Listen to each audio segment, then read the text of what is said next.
बिस्मिल्लाहिर्रहमानिर्रहीम। अस्सलाम वालेकुम दोस्तों, क्या हाल चाल है। उम्मीद है कि मेरे तमाम दोस्त खैरियत से होंगे। तो दोस्तों आज बुध मंडी में आए हुए हैं माशाल्लाह जी। तो चेक करें जी, बुध मंडी के अंदर एक दोस्त ये बकरियाँ लेके आए हैं।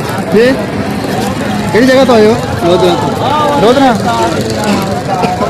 ये गब्बन है, खिरियाँ ने की साथ ये चौकी है और चौकी है और पली चौकी है। आ जी खोलन सिंह वाली ये चौकी ये भी चौकी है।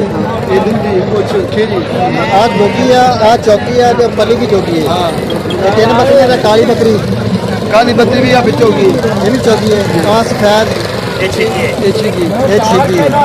ये सुइयां हुई हैं या सून वाली हैं की साथ ये सुइयां हुई हैं ने बच्चे ने नहीं है बच्चों तो बगैर नहीं। ये दुध यानी कि कितना दिन एक टाइम का सही। ये सफेद बकरी ये छिकी का रेट की है?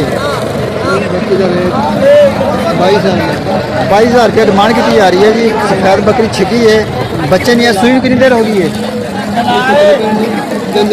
3 महीने हो गए। हीट कदों आएगी दोबारा है? हीट आ जाएगी तब 10-15 दिनों तक हीट आ जाएगी। तो आ लाल बकरी खोले सिंह वाली है, इनू कितनी देर होगी सूई?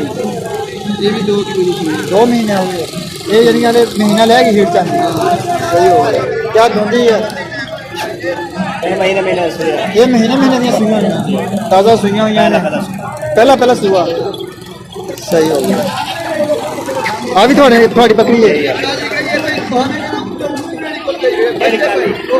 बकरी की माशाल्लाह जी सूई हुई है और नाल तो बच्चे ने दे चेक करो जी माशाल्लाह।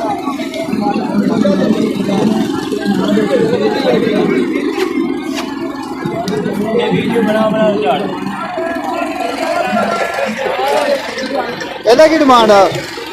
ਇਹਦੀ ਕੀ ਡਿਮਾਂਡ ਆ? 32,000 रुपये। ਇਹਨੂੰ ਸੂਈ ਕਿੰਨੀ ਦੇਰ ਹੋ ਗਈ? ਕਿੰਨਾ ਇੱਥੇ ਬੱਚੇ ਨੇ ਕੁੜੀਆਂ ਮੁੰਡੇ ਨੇ?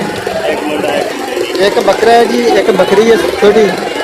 आप बकरी 45,000 रुपये डिमांड है। 32,000 रुपये डिमांड है जी।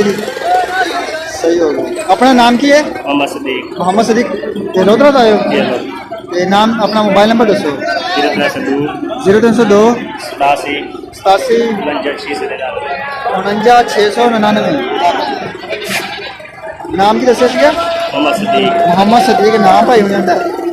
तो अगर कोई दोस्त भी इन्होंने बकरियाँ खरीदना चाहता हो तो इन्होंने रब्ता करो, माल खरीदो।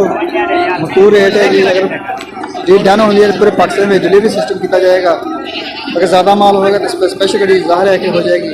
अगर थोड़ा माल होगा तो बाईपास भेज सकते हैं पूरे पाकिस्तान में।